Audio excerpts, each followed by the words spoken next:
Good day, good morning, good evening, whatever it is. You clicked on the video, so you might as well stay. Pelicans Daily presented by Fan Arts. I'm your host, Dylan Bruton, and we have made it. The opposite of Marvin Sapp. Never would have made it. Nah, we made it today. Draft day 2025. You know what it is. I don't got a Pelicans jersey. I got to get one of them. But you see it. You see it. We rocking. We rolling. And we going to keep it going. You feel me? Hey, very exciting today. Very exciting day today. But make sure first that you like, share, subscribe. Stay tuned for more. Draft day today, though. Hi. We have waited all year for this moment. All year. All year. So a lot to cover, a lot to talk about. Appreciate the support. Appreciate the constant, communication, dialogue, discourse. I love it all. I love it all. I just want y'all to know that. I do. Now, I talked a little bit though last episode about lessons that we could learn from both OKC and in the Pacers, in the fact that they were both small market teams that built from the ground up and invested in their youth, and now, you know what I'm saying, what's like the phrase where they say like the fruit's been bared, you know what I'm saying, after the foundation was laid. I know I just butchered the hell out that Mandela effect, but either way, right, what is it? The fruits of the labor. That's the phrase, right? So after the fruits of labor are now being enjoyed with both of those teams, right? They both are small market teams, both the teams that have had winning periods but never were blue blood franchises, and now look at them. You know what I'm saying? Two teams that have a very high ceiling, a very high trajectory. Obviously, the Thunder a little bit more because they won and they didn't just lose their best player to an injury, but I think the Pacers have an incredibly bright future. And Andy Quake agrees as well. And I apologize, Andy, if your last name is Quack or Quake. But shout out to you doing your thing on Pelicans Debrief as well. You and Chris Lambert over there killing the game. But he wrote an article kind of talking about what we can learn and be inspired by with the Pacers. And I've been saying this whole playoff run that we definitely need to be looking at the Pacers as a team to I don't want to say mimic, but be very influenced by.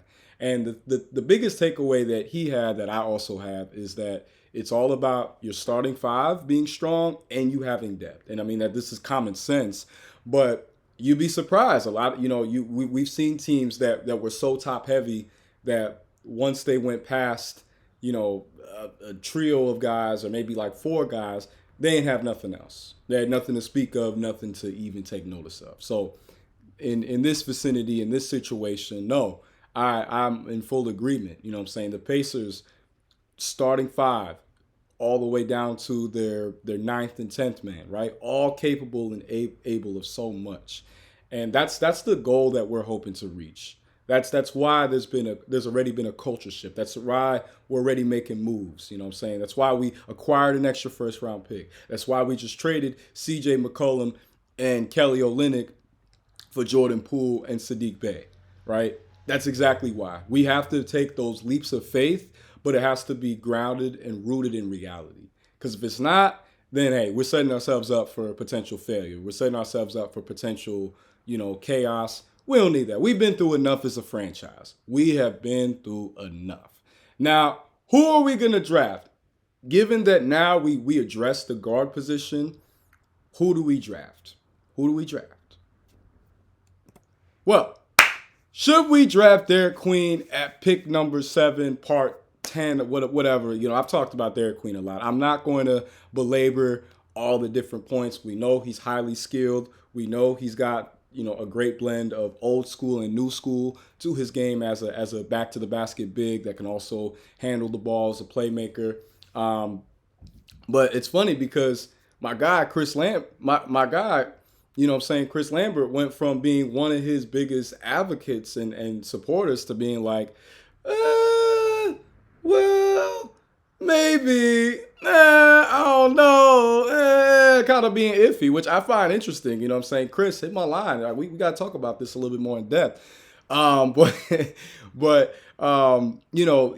wrote in an article that there is a connection because one of the grad assistants for the Maryland team is connected to Troy is not even just connected. That's Troy Weaver's son.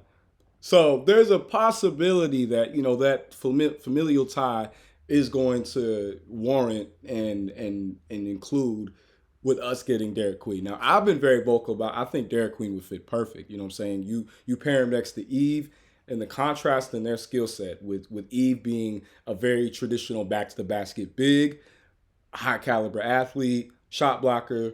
And Derek Queen is not necessarily those things per se. He's not a horrible athlete. He's not a horrible defender, but that's not his calling card.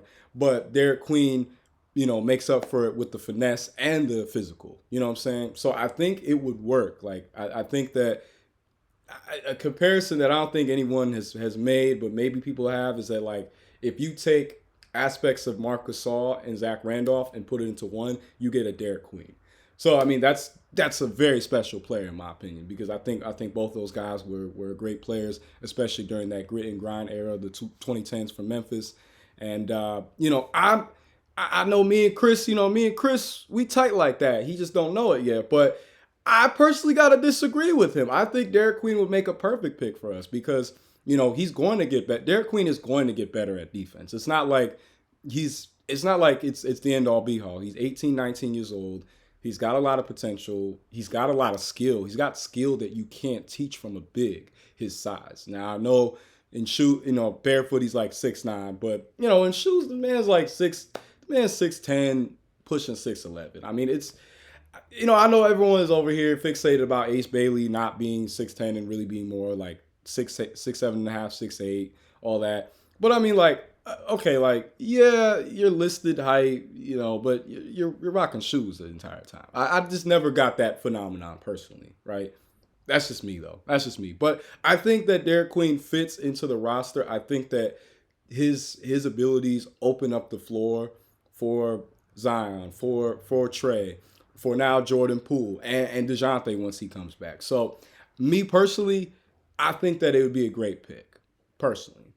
But I'm not opposed to this next suggestion either. So, should we draft Kaman at pick number 7, part 5? Because I've talked about Kaman. I talked about him much earlier.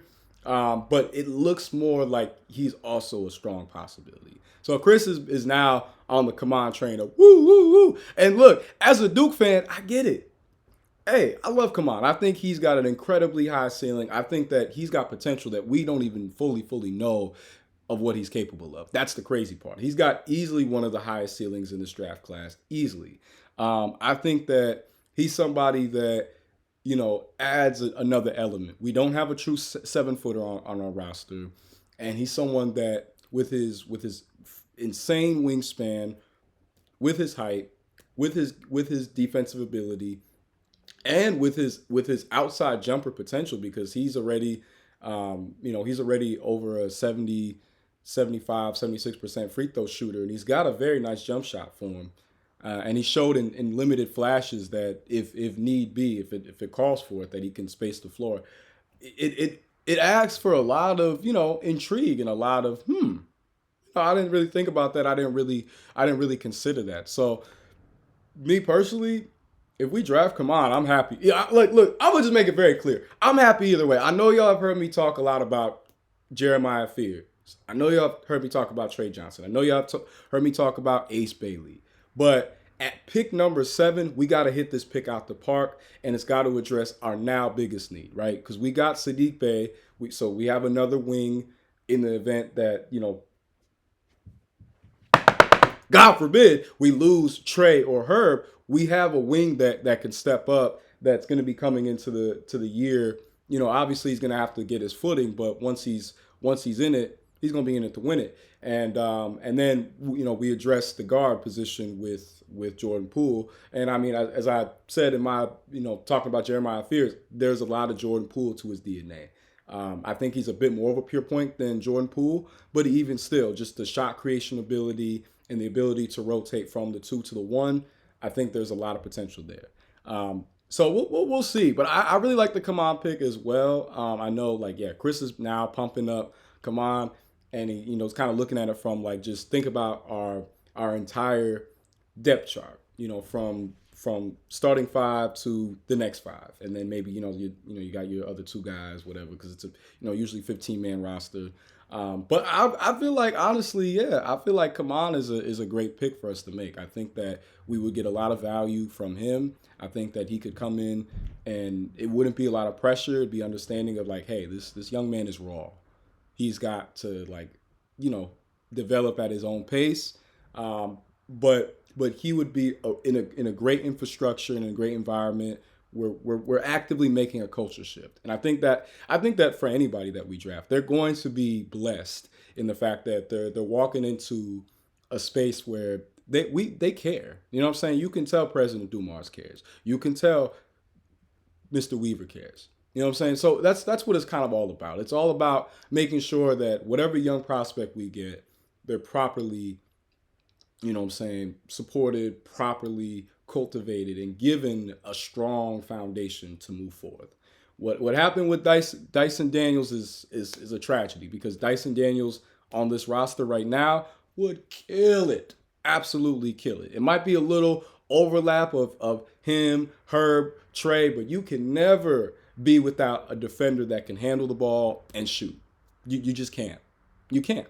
But I think that we got to address the bigs, because right now that's where we're at our thinnest, and that's where teams, especially in our division with Houston, OKC, the NBA champs, Dallas, San Antonio, that's where they're all going to feast, because they all have talented bigs. The Rockets got Sengun, the OKC got Chet, the Spurs have Wemby, the Mavs have AD when he comes back.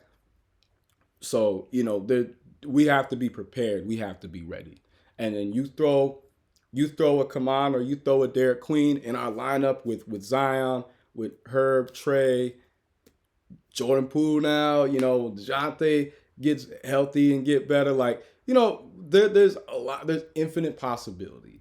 Infinite. So I'm very excited, and y'all should be too. That's what I've been saying this whole process. Y'all should be so excited about what we have to look forward to. So I'm incredibly excited for tonight. Got my alarms and everything ready. I'm ready to be yelling at my screen, at my TV, and I'm ready to be taking notes on what I think and all that. So I can't wait to talk more with y'all. Now, my favorite part of the endeavor, responding to y'all. So there was a lot of comments on that last video, and I get it, because a trade just happened, a big trade too, a trade that a lot of people had their eyes open to. And the first comment I want to respond to is from Cold Joker 92, and he said, I heard good things about Saddiq Bey. Hope he comes back healthy. I agree, and I've seen Saddiq Bey play up close. Very much a quintessential 3-and-D, but he plays very physical. He has an energy that is infectious in that way, and I think that's going to be great for the culture that we're trying to build in New Orleans. But he said, but for Poole, do you think we'll use him at the 2 or the point? I know we tried that with CJ. I'm not too familiar with how he's best utilized, and that's also a great question. Now for Jordan Poole, I think that we're going to probably throw him at the 1 just to start, because you run the risk, if you put him at the 2 next to Alvarado, you run the risk of losing some size in the backcourt. And if we're able to keep Trey and Herb, you would prefer to have Trey at the 2 and Herb at the 3. So that way you get the best combination of size, spacing, shot creation, and defense.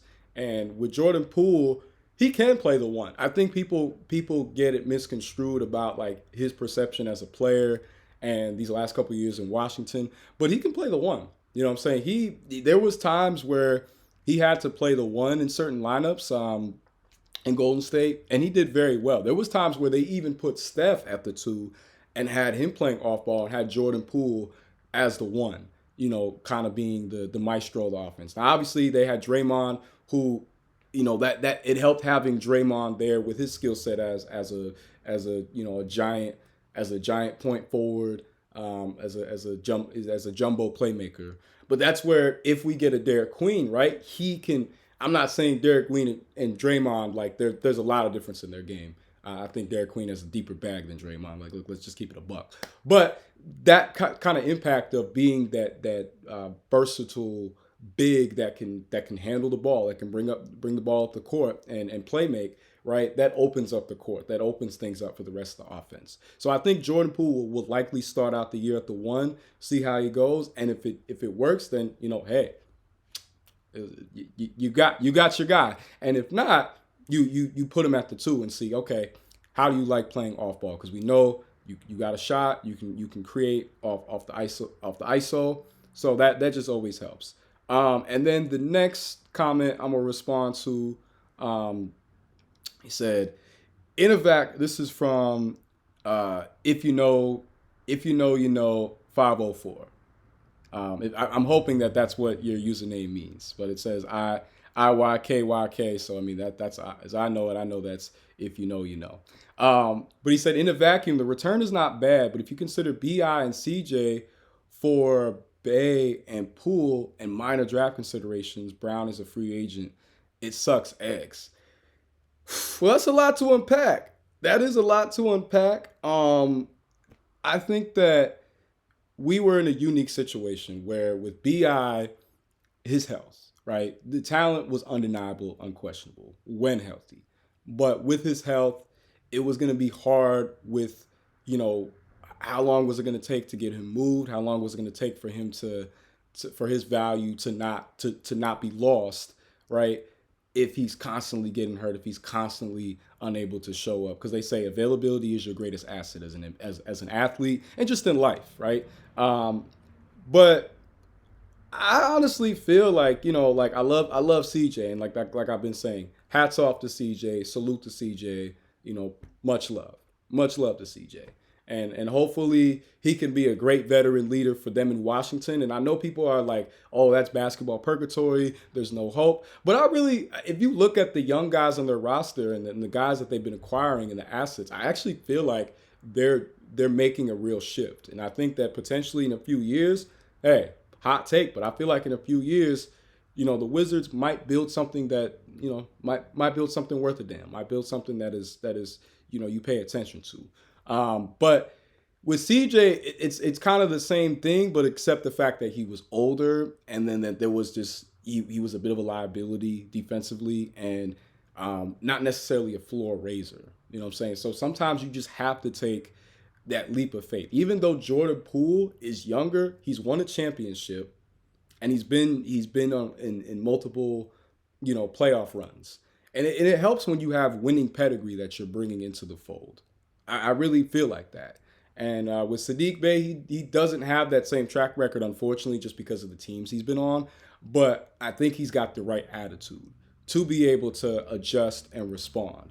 So overall, maybe, yeah, perhaps we could have gotten even a little bit more for CJ. And definitely we could have gotten more for BI. No doubt. No doubt in mind. But, hey, what's in the past is in the past. We're in the future, we're in the present, and we're building for the future for moving forth. And I think we have a very bright future, and I think y'all should be optimistic. I'm very optimistic and hopeful. Y'all should be too. But, hey, I'm going to leave that with, stay excited for tonight. Get your popcorn ready. It's going to go down. It's going to be a movie. It's going to be a show. You do not want to miss it. Make sure you watch the draft tonight, because pick 7 and pick 23, it's about to be magical. We're going to do something crazy. I can feel it in my bones.